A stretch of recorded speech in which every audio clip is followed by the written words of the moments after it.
Good afternoon, ladies and gentlemen. Good afternoon. I want to really thank you for the time that you've put in. I know that it has been a sacrifice for you all, and we really appreciate it. As I told you in jury selection, the process doesn't work without you. And I know that you have taken the evidence seriously, and you're ready for this moment, as we are ready for this moment. All the world's a stage, and all the men and women merely players. And to that man, to that defendant, this case was his stage, and he's tried to play everyone. And it started with Tera. Was that admitted as an exhibit, Your Honor? It is, it's in the phone.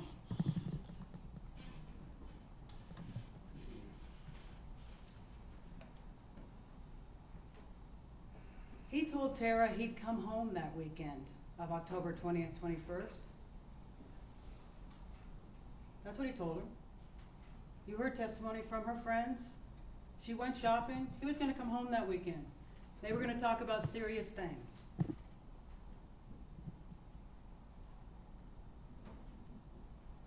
But he didn't plan on coming home that weekend. But he knew how she'd react. He'd known her for a long time. He knew she'd be mad, she'd be upset, she'd call him. He knew these things. Tera thought he was going to follow through this time. He hadn't followed through all the other times, but this time. He'd moved out mostly, but he was going to come back this weekend so they could talk about serious things. Because they did have 2 children together. He was going to come back and talk about this. But again, he didn't follow through. At least he didn't follow through with the plan that Tera thought. Tera didn't know he had his own plan. And that plan was to murder her. She didn't know that. She didn't know that plan. And he counted on her patterns. He counted on her habits. He counted on her being who she'd always been for him. That she'd be waiting for him to come, calling him, texting him. He counted on that. That was part of his plan. You can hear all you want about how he's supposedly not very sophisticated, but this is a man who can keep 3 or 4 women in the air at the same time. Women who believed him. They believed him. He counted on that too. He's played everyone that he ever dealt with. That's who he is. That's who he's always been. That's who he is today. You heard him testify and say, when I said I wasn't in Los Lunas on the 19th, I was confused. I hadn't read the discovery yet. Really? Because he was represented by 2 experienced attorneys.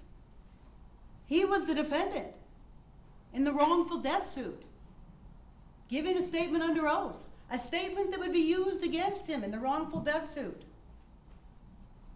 You saw how prepared he was to testify before you, ladies and gentlemen. You don't think he would have been prepared, just as prepared, in a civil suit where he could be held liable for millions? Where he had Mr. Serna and another attorney present? Don't let him play you. You remember the evidence, the month that you've been here. So he first started with Tera. But Tera was the responsible one. She's the one who paid the bills. She's the one who balanced the checkbook.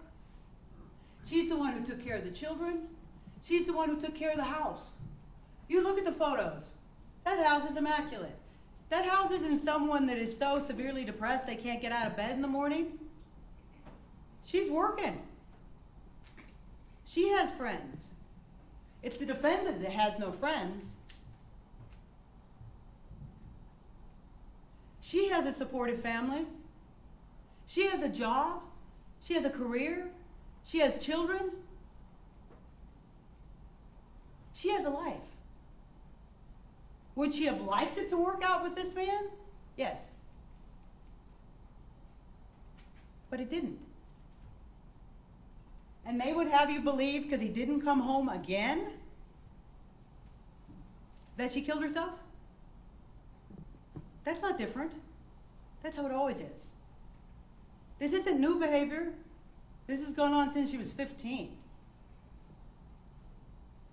But she was ready to move on. And she told her friends she was ready to move on. But she hoped that this weekend he would man up. And he would come over and they could talk about things. But no. He was who he is. Because everything's about Levi. It's not about Tera. It's not about his children. It's not about anybody but the defendant. That's who it's about.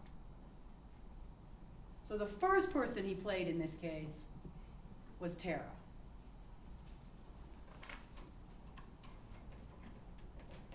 And he knew something else about Tera. He knew that she had the supportive family, that she had plans. She had the business that she was going to do. The drawings are here, if I can find them, that you saw. I pulled them out. That show the barbershop, backdrop, the color that she wanted.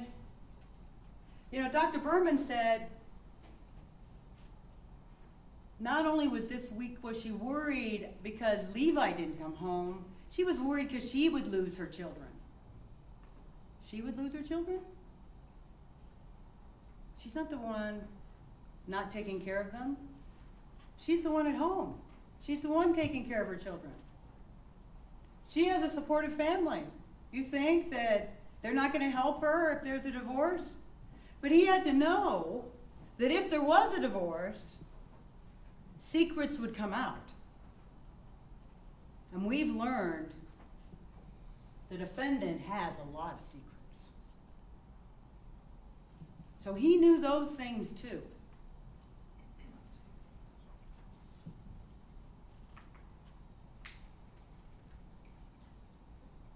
Who else did the defendant play? He starts with the 911 operator. He tells them, and you get to hear. And I just challenge you to go past the tears and the sobbing and listen to the words. Just like when he took the stand. Go past the tears and the sobbing and listen to what he said. Because he tells that 911 operator he's a cop. And when they ask him, is there a light on outside? His answer is, my patrol unit's out front. Now, they didn't answer the question of the 911 operator, did it? But in case they hadn't gotten it, hey, I'm a cop. Send 34s. 34s is code for police. He's lived in Los Lunas for years. You heard him testify. He went to elementary school, he went to high school, he went to middle school. He grew up in Los Lunas, other than a couple of years when he lived somewhere else. He's from Los Lunas. He doesn't know how the 911 works in Los Lunas? You bet he knew. You start sobbing the moment that phone rings, because you want that picked up. You want that plan to be working. And that 911 operator responds to him. She says, is there anyone I can get for you? She responds, 911 operator played, check. Who next? The 34s come. Law enforcement comes. Aaron Jones comes. John Gordon comes. And the very first person, Clyde Joseph, comes. He comes first. And he brings him. Now, he says he wouldn't have time to get on his knees. Really? Because what did Clyde Joseph say? He said, I announced, as they do, law enforcement, I'm coming in. And he brings him to the table in the kitchen. And then Aaron Jones arrives, and John Gordon arrives, and Dee Hall arrives, and the OMI investigator arrives. But when Aaron Jones is talking to him, he feels empathy for the defendant. He tells the defendant, I have a 6 and 10-year-old. You're not going to hurt yourself, are you?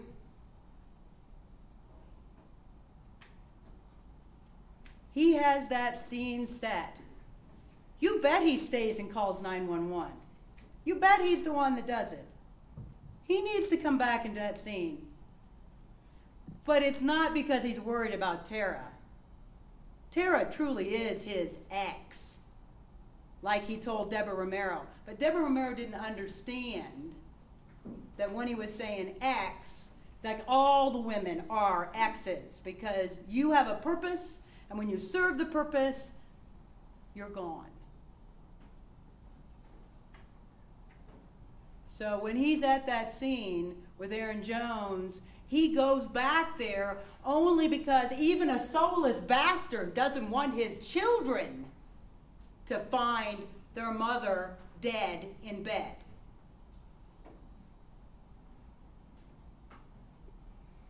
Even he doesn't want that to happen. And that's why he goes there that night. Because his mother tells him, hey, Tera called in sick. And that part of his plan then was because she was supposed to go to work. And when she didn't go to work, Andrea Lucero would wonder where she was, and people would come looking for her, and they would find her. But he knows his kids are coming home. And come Sunday, 8 o'clock, he doesn't get any calls, so no one's found her. So he goes to his mother's. And then he realizes why no one's found her. No one's found her because she called in sick. And we know she's really sick. Patrick Cordova tells you that. She sounded sick. There's NyQuil, empty bottle in the trash. There's sweats that are dirty in the laundry, in the washing machine. There's no doubt she's sick. She probably is having trouble sleeping, so she does take Tylenol PM.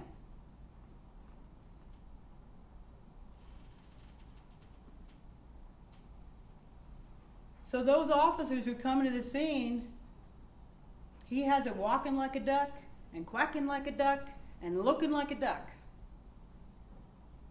So when APD arrives, they arrive like they would for a brother officer. They send the clinical psychologist. They send the union rep. Sean O'Connell tells you that he had Rick Ingram come because he's good with these things. He does the crisis response team. He can be there for Levi. Those people are all coming to help Levi. They're not there about Tera. Because this is an open and shut case. And that's why he tells Joseph Cordova, don't worry. This mess will be over in a week. He's been a cop for 3 years. He comes from a family of law enforcement. He knows what kind of investigation suicides get. They're open and shut. And so at this point, His plan is working perfectly. VCSO lets APD take those sheets and give them to the funeral home and they get burned. Lets APD cut out the mattress. It gets burned. That evidence is gone. It's gone. Dee Hall tries to take photographs as best as she can. It's her first scene. And she's documenting not a murder, she's documenting a suicide. So she takes as many pictures as she can.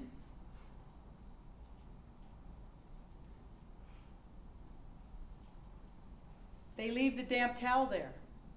The towel that's thrown over a chair. The kind of thing that a guy does. It's still damp.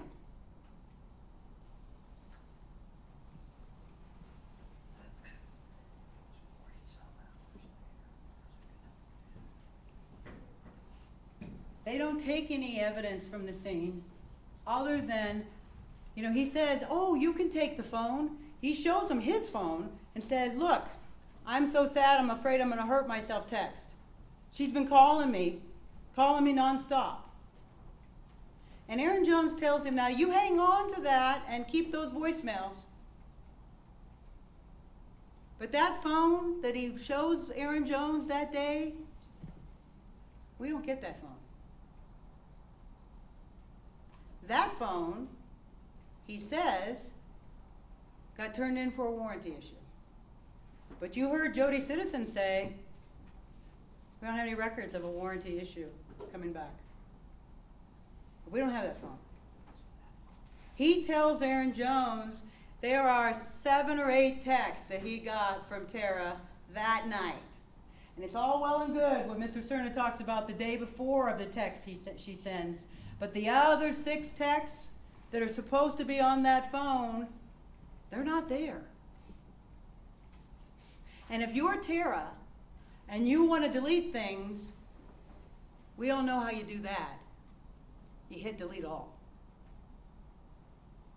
So the only way for those 6 texts to be gone is they get deleted.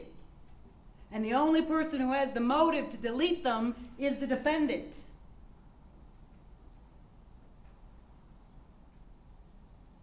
And we know who sent that text, I'm so sad, at 1:06. That was the defendant. He's the one who sent that text. His phone stops pinging at 12:21 at the Eubank Tower. And Mr. Citizen said, you can be 3 to 5 miles from there. And it'll still ping that tower. You heard Heather Levi Chavez testify she could make it from Albuquerque, downtown Albuquerque, to the Los Lunas Police Department in 15 minutes. Certainly from the Albuquerque Eubank Tower to 11 Ash Place, he can get there before 1:06.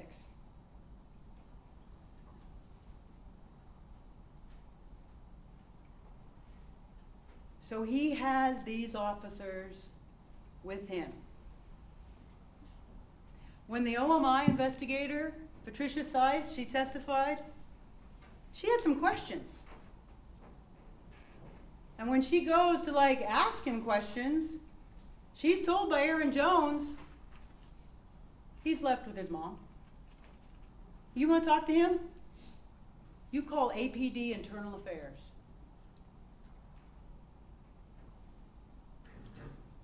Now, it's true that I don't think that law enforcement did this as a cover-up. But they did protect one of their own. They did circle the wagons. They saw what they wanted to see. They saw what he showed them.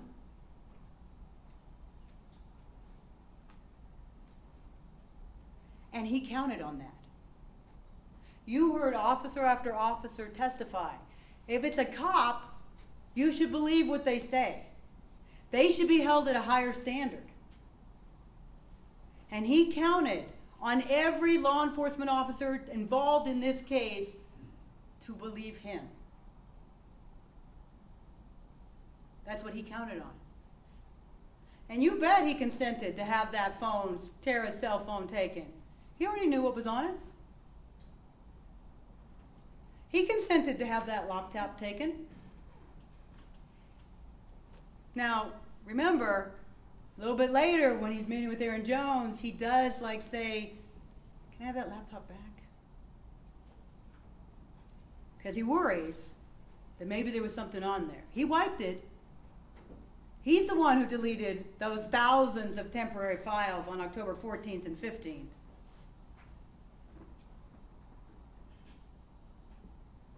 Nobody else has a motive to do that. And all the things that Officer Bergerson testified, that was all found in deleted files.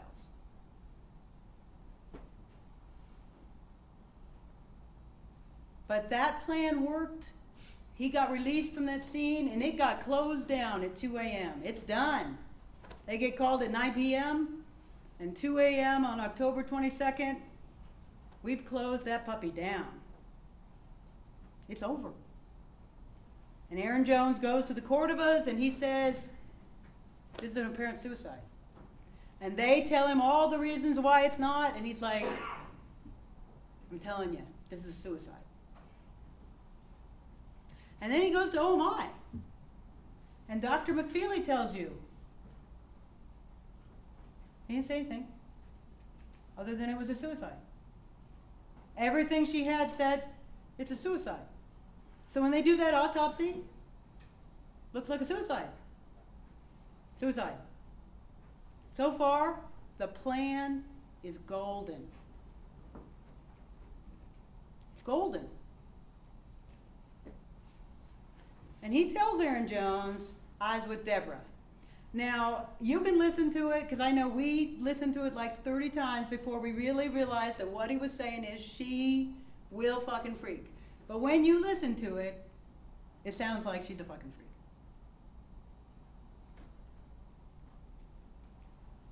But he says about Deborah Romero, I was with Deborah Romero. He even tells the 911 operator, I was gone all weekend. I'm with Deborah.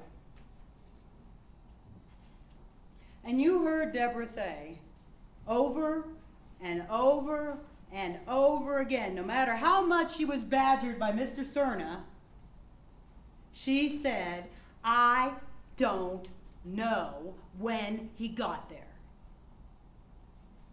And that very same transcript, the portion that Mr. Serna read to you, that was the same transcript that the Mr. McKay used and said to her, like on this page 32 and this page 34, what did you say? I don't know. Because she didn't know. This was the first weekend that he'd ever stayed the night. That's what Deborah said. She tried to have it happen before, but this was the first time that it happened. And you sleep different if you know they're coming over at 1 o'clock in the morning and you're going to have sex and then they're going to leave, versus they're coming over and they're staying. They wake, I'm here, and you go into bed. Because you got the weekend.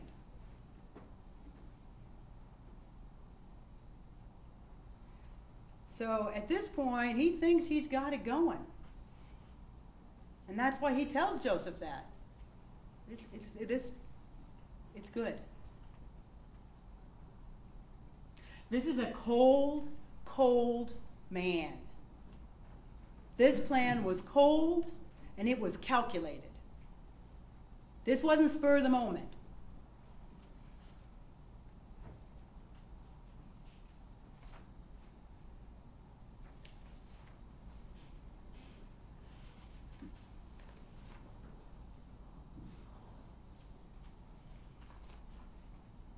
And it's not just the law enforcement at the scene that he was counting on covering for him, having his back, saying good things.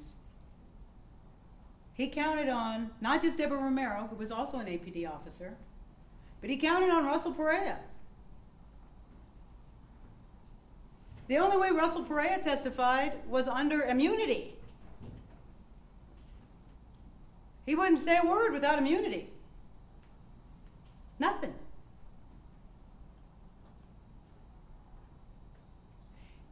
And when he was asked, so the defendant was on the phone all the time. Because when you look at the phone records, he's on the phone all the time. Well, it wasn't my business. I ain't paying attention to that. And yes, Sergeant Morris comes and says, you know, he was punctual, he was polite. Okay. Law enforcement's played? Yes, check.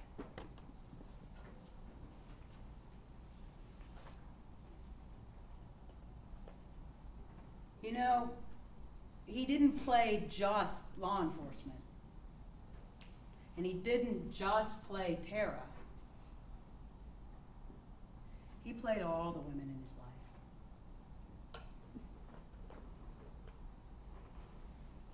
You know, it all started, as far as we know, could have started earlier, but what we have proof of is it started with Regina Sanchez in '06.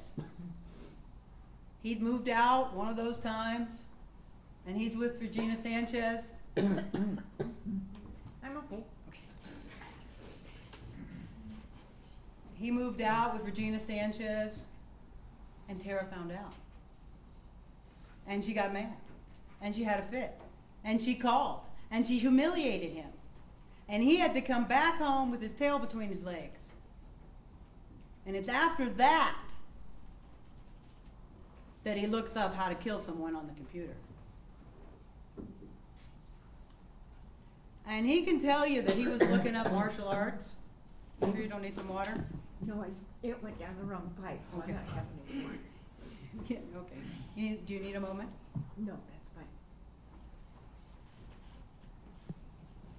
He can tell you that what he was looking up was martial arts. But just like every other witness, you get to determine how much credibility to give him. You can give him a lot of credibility. You can give him some credibility. You can give him no credibility. Because you have to look at not just his tears and his words, you have to look at his actions, what he did. We all know that you can say things, you know, it's just like when someone says they're sorry, but if they keep doing the same behavior, they're not really sorry. And Deborah Romero is a nice lady. And she thought that he was separated and he wasn't seeing anybody else. She thought that she meant something to him. Did she mean anything to him? She was a means to an end. She was convenient. And that weekend worked perfect for him. Because the other woman that he's seeing, besides sometimes being with Tera, because he sleeps over on October 10th, besides Tera, besides Deborah, besides Rose Lama, there's Heather Hindy. Heather Hindy, Steve Hindy's wife. And who worked with Steve Hindy's mom? Levi Chavez's mom, Rita. And you think he didn't know anything about Heather before he went to the Crimes Against Children unit? His mother worked with Steve Hindy's mom for years. They were good friends. You don't think he didn't know about her? He didn't know that her father had committed suicide when she was 20? You don't think he knew that? He went to Crimes Against Children to troll for her, to get her to be with him. And he has an allure for women. That seems clear. And these are smart women. These are professional women. Heather Hindi was a detective. Deborah Romero was an officer. Regina Sanchez was an officer. These are professional women. So he had sex with Katrina Garley on November 12th in his house. And she says his children are there, she just didn't see them. And when you look through the pictures on his phone, you'll see a picture of little Levi right around that time frame. And whose bedroom is he in?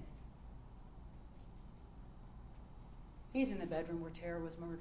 That's where little Levi is. That's where he is. That's where his bedroom's been set up.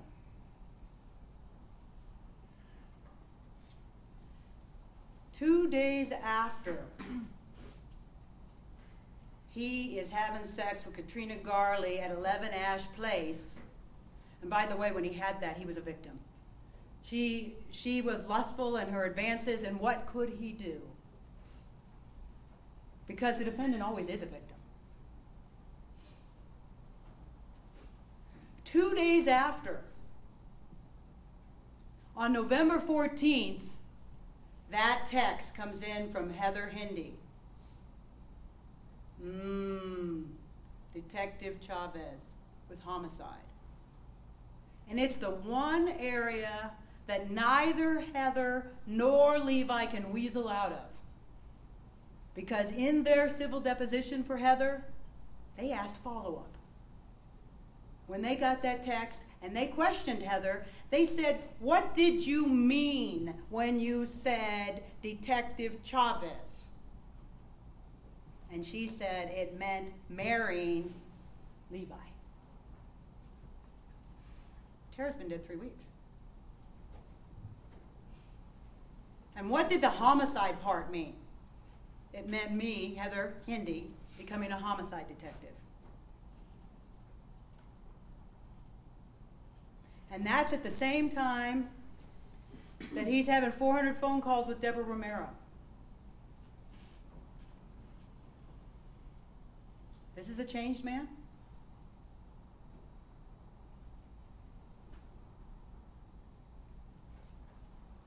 Deborah's usefulness was over. That weekend was the perfect storm weekend for the defendant. Because his prize, Heather Hindi, another man's wife, was in Chicago. Because he couldn't have her sullied with any of this. She's out of town. Plus, it's a whole lot easier to be with another woman if the future woman isn't there.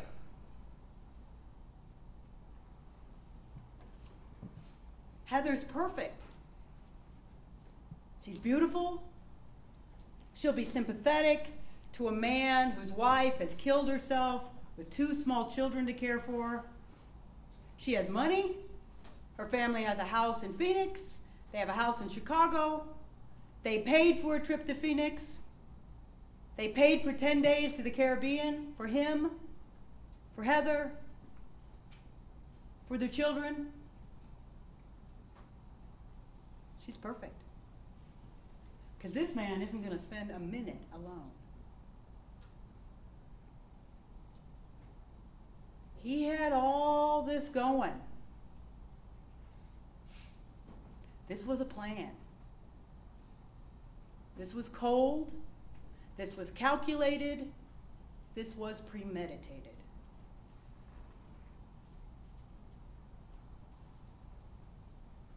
There's a reason why he switched from the Air National Guard to the Army National Guard.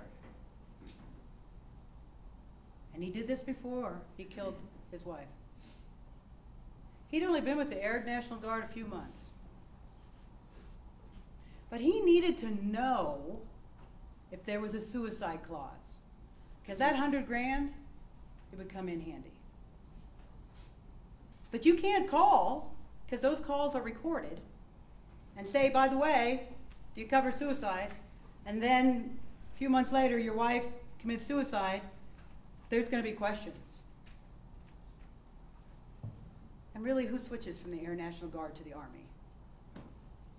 He didn't do it for deployment, because he only did it for a year. That's not why he did it. He did it because when you switch, you have to fill out all the forms all over again. You get to read all the forms. You get to find out for sure that suicide is covered. That's why he switched. That's why he switched.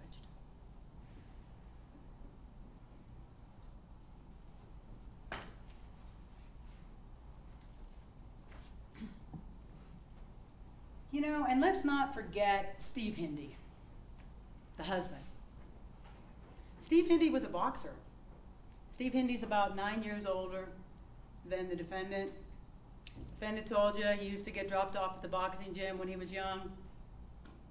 Steve Hindy was a big man back then. He was a boxer. He was pretty well known.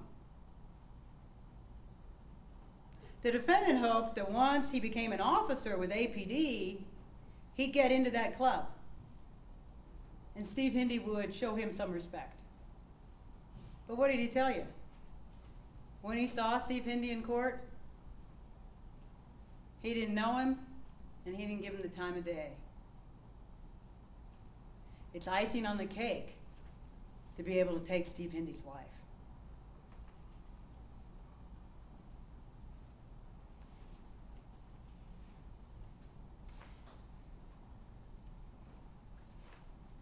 And let's not forget Katrina Garley. She had a purpose too. She had information about Verizon phones. And that's the kind he had. His service was with Verizon. He needed to know about call forwarding. He needed some information. And you bet he turned off his phone a few times before that day, because he needed to make sure that things didn't arrive if his phone was off. Because it's really important that he be able to send those texts and have them not arrive on his phone and have a tower ping and have him be in Los Lunas. Now at the time, he didn't know about tower pinging.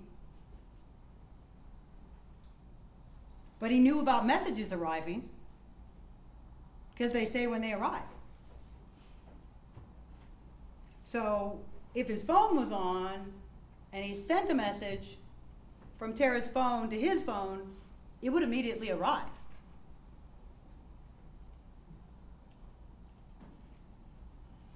So he used her too. And when he was done, he discarded her. Like he discards everyone.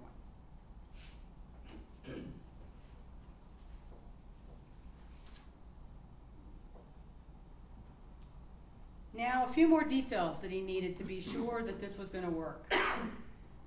He needed her DNA on the gun. You know? I need to make sure her DNA is on the gun. Because my DNA is going to be on the gun, because it's his gun. And the testimony of the DNA expert is clear that she tried not to get blood, and your notes will reflect this. She tried not to get blood, but there was so much blood on the gun that she said the gun doesn't exclude him, and it doesn't exclude because there was so much blood. Because she thought it was odd that there was an equal mixture. Because if she'd only touched it once shooting and once that day, why is it equal with the defendant whose gun it was? It's equal because it's her blood. So, DNA on the gun, check. Oh yeah, and one more detail. Make sure everybody knows she's depressed. I had my mom say she's depressed. Let's have everybody say she's depressed. But you know, when you look at those cell records, those texts from '06 that got in through Virginia Bateman, I want you to notice something really interesting. There's no inbox. It's clear, their experts said that's a conversation between him and the defendant, who had to admit that that phone number, the phone, he didn't have another number. That's what he told Aaron Jones. I never had another number. I always had the 270 number. But that's a different phone number. Hers ends in 83, and that one ends in 82.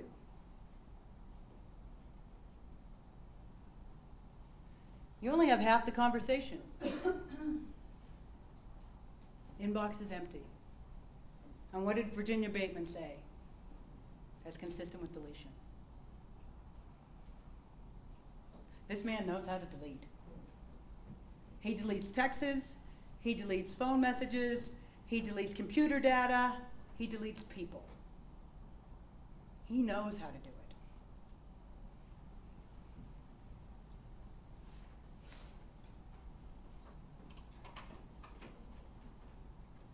So let's walk through that night.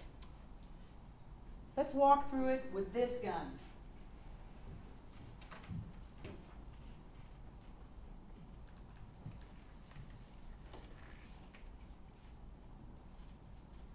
Now this gun, if you ask to look at it, you're going to find that there's not a lot of blood on it anymore. It's been around for a long time.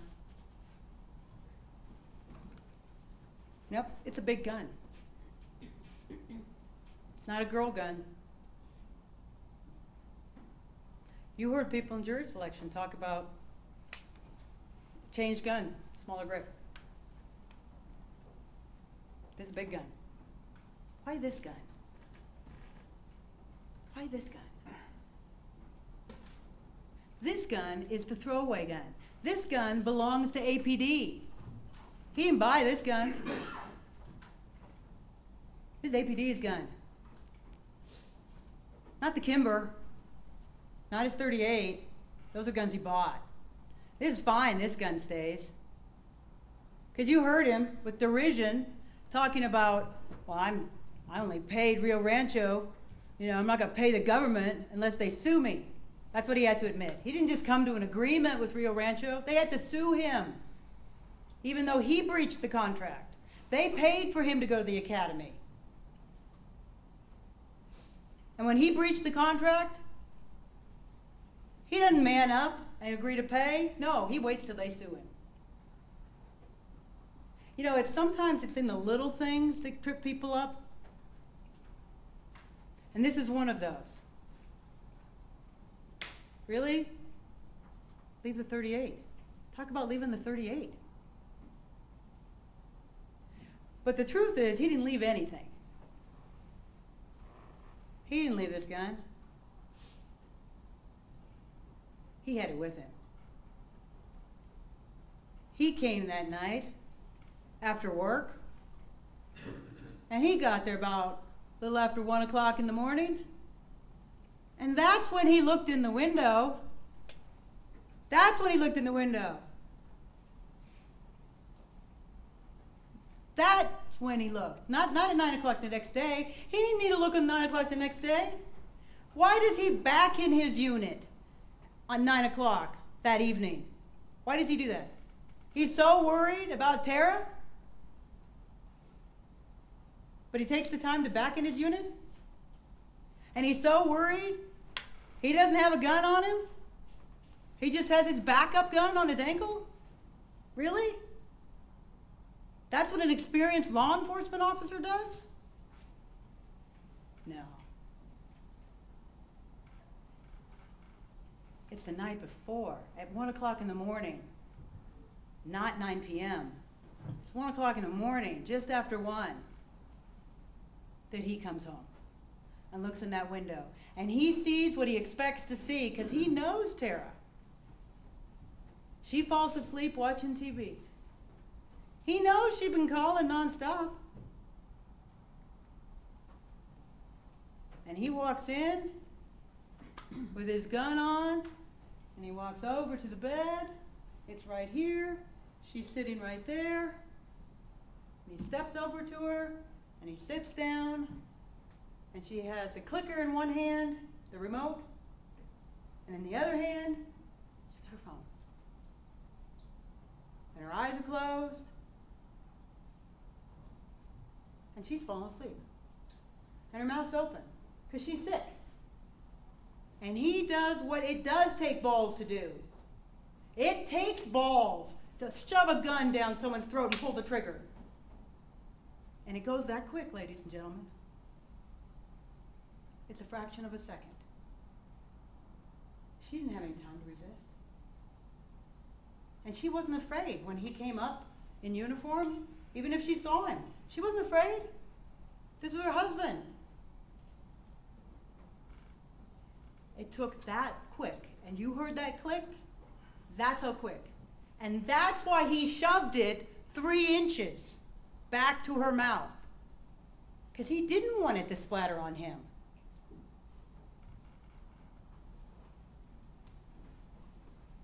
And he didn't have a lot of time to think after that, because it's like, what if a neighbor heard? What if someone calls 911? So all he did was put that gun upside down and put it where it was found. And he's the one who released the magazine. He didn't mean to. He wasn't thinking about it. But there's a lot of adrenaline. Because you don't kill someone every day. And he put it there, and he released it just enough to unseat it. And then he sends the text at 1:06, "I'm so sad," and jumps in the shower. Because if someone comes, because that part what Rose Lama said, that's true. He was in the shower, but he wasn't in the shower when he heard the shot. He was in the shower after he did the shot. And they want you to disregard Rose Lama. You know, he used her too. She thought that she was using him, but he was using her. He expected her to be the good girlfriend. She's not going to talk about anything because she's married with children. And believe me, she didn't want to talk about anything because she was married with children. But remember, Rose Lama? She's the one who also tells him that Tera says the truck isn't really stolen. And he tells her what he's telling you. Tera doesn't know what she's talking about.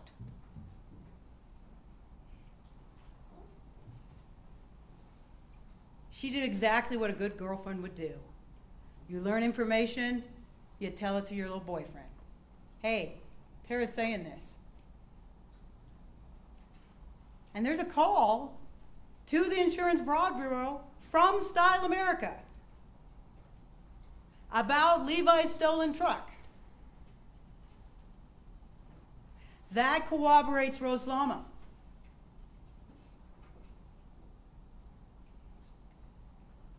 He can say all he wants about she was pending these charges. Really? And that's why she said that? Really? She was at a civil deposition. No prosecutors, no cops, bunch of civil lawyers. But she was under oath. And that's why she told. And she was hoping that day would never come. That this investigation would go away and she'd never have to say anything. Because she didn't want to, any more than Deborah Romero wanted to, any more than Katrina Garley wanted to, any more than Regina Sanchez wanted to, any more than Heather Hindy wanted to. They all wanted it to go away.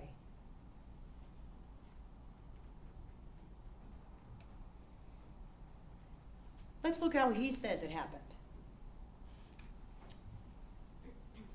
You know, the reason they say upside down is because that puts the ejector port down. See the ejector port here? So if I hold it upside down, the casing's going to go this way. where it's found. Now, if you were gonna shoot yourself, and you obviously haven't done that before, because it's clear, he testifies that, yes, she's made, of course, he's the only one who says this, that she's made multiple threats since like '04, since they were in Virginia. Multiple threats, all the time. Okay, no, she's never actually done anything. If you were gonna do that, you put both hands here, because you're stressed. And what happens when you put both hands here? You get a slide bite. And Dr. McFeely testified it was odd. No slide bite. Now, if you're a trained law enforcement officer, you're not going to get a slide bite. You're going to have a firm grip. You're going to stabilize the gun. You're not going to get a slide bite. And when you do it like this, you know what else happens? Another round chambers. So if she was doing it like this is where her hands would be. They'd be resting right there on that slide. Because she wouldn't care. She isn't thinking about a slide bite. She's thinking about pulling the trigger. That doesn't make any sense. Doesn't make any sense this weekend. Really? He never comes home. This happened since she was 15. And she had plans. But it made sense for him. It made a lot of sense for him.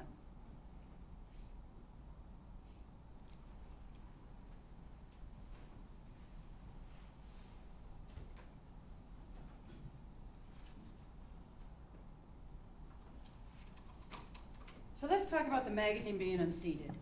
Because Mr. Serna says you can't believe Aaron Jones. Because because at one point, his plan fell apart and it didn't go away. And Aaron Jones was like a dog with a bone on this case. And maybe he is a dog with a bone on a lot of cases. But we all know there is a lot of dirty cops out there. And we want someone to go that extra mile.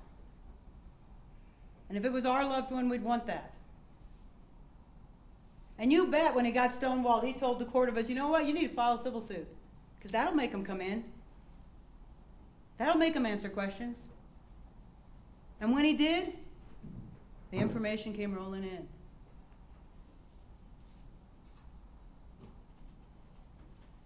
When Aaron Jones, that night at the scene, and of course you do it this way. You do it this way first. You always are going to check this way first. Because you don't want to destroy any evidence that might be there. So you pull on it. And it was gross. And he pulled it out. But he's not a crime scene guy. He's not a gun guy. He's just a regular cop. And it meant nothing to him. Because if it had meant something to him, when he went to Oh My, and he talked to Dr. McFeely, he'd have said, hey Doc, there was an odd thing at the scene. When I pulled the magazine out of the gun, it just came out. How quick did she die? Could she have put pressure on the magazine release and released it? He didn't say anything to the doctor. But we know if he had, she'd have said it takes 0 pounds of pressure. She could do none. And it's all well and good for Mr. Serna to talk about Dr. Wetley's 3 suicide example with revolvers. This wasn't a revolver. This is a semi-automatic that took over 5 pounds of direct pressure to release the magazine. And it didn't mean anything to Aaron Jones until one day Mark Radosevich, he's looking at the photos. There's not quite a 90-degree photo, but it looks to him like the magazine's unseated. So he calls Aaron Jones and says, hey, open-ended questions. Who got the gun at the scene? I did. How'd you remove the magazine? Well, it was gross. I pulled it out and it came out. Did you push the magazine release? No, it just came out. Mark Radosevich knew that was important. Dr. McFeely knew it was important. Even Dr. Wetley knew it was important. He said to you, that's a question that would need to be answered. If that magazine was unseated, that's a question we'd need to answer. And you know what, ladies and gentlemen? We have an answer to that question. The defendant murdered his wife, and he's the one who unseated it. That question's been answered.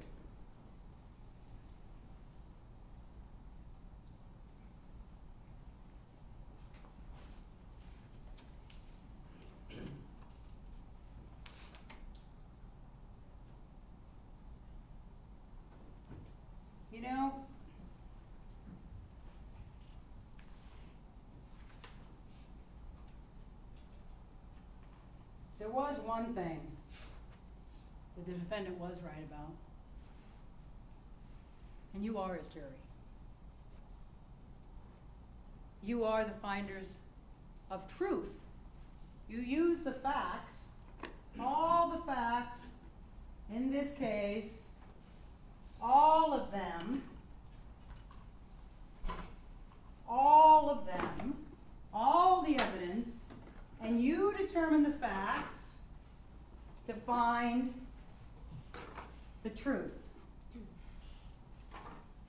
Just like I told you in jury selection. Just like it says on jury instruction number 8. You are judges of the facts. Your sole interest is to ascertain the truth.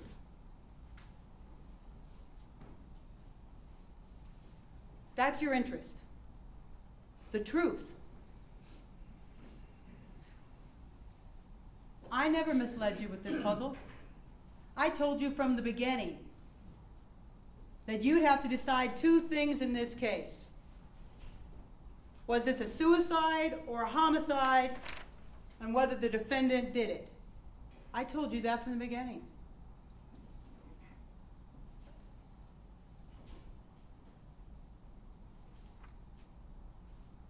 This is a murder. And that man killed his wife. He murdered her. And he's right. It takes balls to shoot someone. But who has the balls is the defendant, and he's the one who did the shooting. He's the one who murdered his wife. He's the one who sent the "I'm sad" text. He's the one who sent the "I'm afraid I'm going to hurt myself" text at 1:26. He's the one that made those other phone calls so he could then drive back to Deborah Romero's. He's the one who put his stubblings in that trash can. He's the one who did that. And that's why he said, give me gunshot residue case. Check me for powder. Because he knew he didn't have anything on him, including the stubble from his hair. That was in the trash can. And let's look at that note. The defense is so sure it says that means that she killed herself. I'm so sorry. All I wanted was your love. I'm sorry I wasn't good enough for you. I hope you'll be happy now. Because when she writes this note, because this note's written no later than the 12th, because this note is found torn up in the trash can under her son's birthday hat. That SpongeBob hat. So we know, and there's a NyQuil bottle on top of it, and there's that hair stubble on top of it. We know that this note couldn't have been written any sooner than the day of that party that he didn't go to.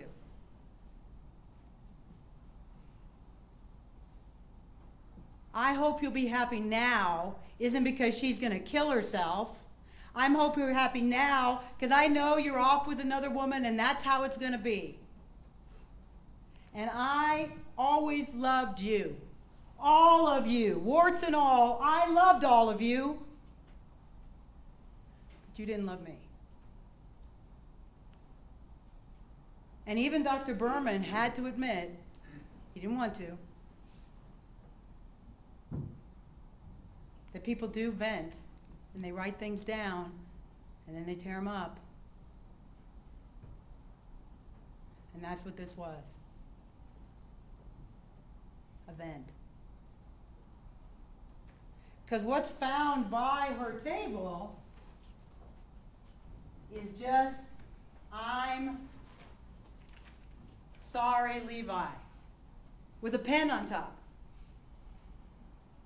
And really, what does that sound to you, like, ladies and gentlemen? Pens on top. I've been up 24 hours. I'm tired. To hell with you, I'm going to go to sleep. I'm sorry you didn't come. I'm sorry you're a loser. I'm sorry whatever. But I'm going to finish it in the morning.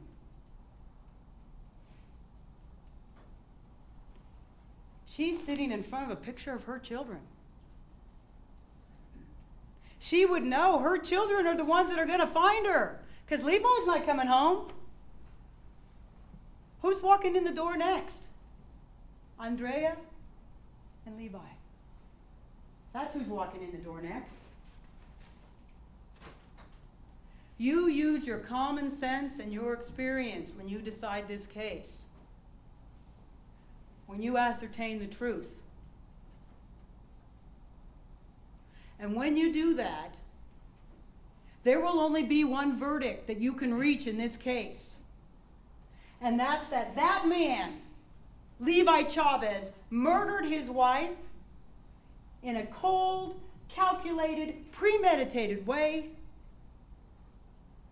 And then he staged it to look like a suicide. He put that gun there, he put that casing there.